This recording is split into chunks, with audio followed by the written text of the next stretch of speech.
What is up, guys? It is AJ from MMA Experts, and we are talking about the fight between Joel Alvarez and Alexander Yakovlev fight here in the lightweight division. Exciting matchup here because both these guys are very tall for lightweight, both standing at 6'3", though you do see Alvarez with a 3-inch reach advantage. But I mean, 6'3" at lightweight is ginormous.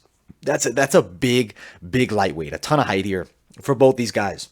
But let's get into it. For Yakovlev, you have a southpaw who's a pretty solid striker. I mean, he does have good boxing skill. I'm not going to say he's one of the best boxers in the UFC, but he can box decently. His kicks are okay too. I think his grappling is definitely a bit more of his specialty. Good grappling skills, but I have seen him susceptible to takedowns against solid grapplers. But he's not an easy guy to finish if you do get him down. From the back, does have decent submission skills, but his anaconda is pretty dangerous. He choked out Alex Da Silva with that, and he looked good in that fight and was able to, defend off the attacks of Da Silva even when he was on top of him. Now, for Joel Alvarez, you have a really tall lightweight, as I mentioned. Both these guys very tall lightweight, but the reach at 77 is extremely long for the lightweight division. Really quality striker, throws nasty leg kicks and solid straight punches. I've seen a lot of improvement out of Joel Alvarez. I think he's a guy to keep an eye on. He choked out Joe Duffy very quickly in his last fight in like about 2 minutes. Good submission skills, especially off his back. Very tight guillotine, and if he gets on top of you, he has some vicious ground and pound. He's not an easy fight for anybody inside this UFC's lightweight division, especially outside of the top 20. I think he's a guy that could make a push towards even the top 15, top 20 of the division. I'd be excited to see how far he can take it. I do think he beats Alexander Yakovlev.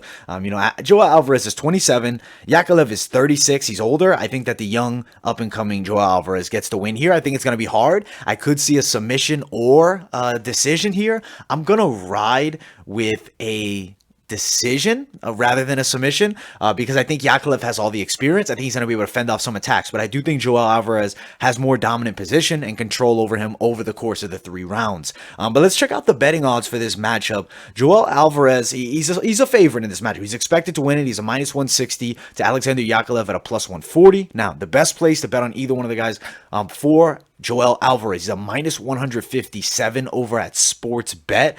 For Alexander Yakovlev, he's a +145 over at Pinnacle. If you like either one of those guys and want to throw some money down, those are the sites to do so. I will see if there's any interesting prop bets for this because I could see this fight going the distance. To go the distance, it's actually a plus. It's a +175 going the distance over at William H. Sportsbook. I mean, that's interesting. I will say there is a chance that a submission could happen for either guy in this matchup, but especially Alvarez. I will look at an Alvarez submission win here. That's a +200 if Alvarez were to submit him. And then Yakovlev winning by submission is a +750. So that's massive odds if he was able to get the win. Alvarez by TKO is a +700. Yakovlev TKO +600. So it seems they think that Yakovlev's best chance to win here would either be a decision or a knockout. For Alvarez, I agree. I could see him getting a submission on Yakovlev, but I think he does have good submission defense. He has been tapped previously in the UFC, but he has gone the distance with Kamaru Usman a while back, and he's a guy that can last. He's not an easy fight for anybody, and I think he's a really good test for Joel Alvarez here. But all right, guys, that is pretty much it for this prediction video. I hope you guys enjoyed. Make sure you like, subscribe, turn on those post notifications. Also, guys, follow my social media, Instagram, Twitter, and I'll see you all in the next video.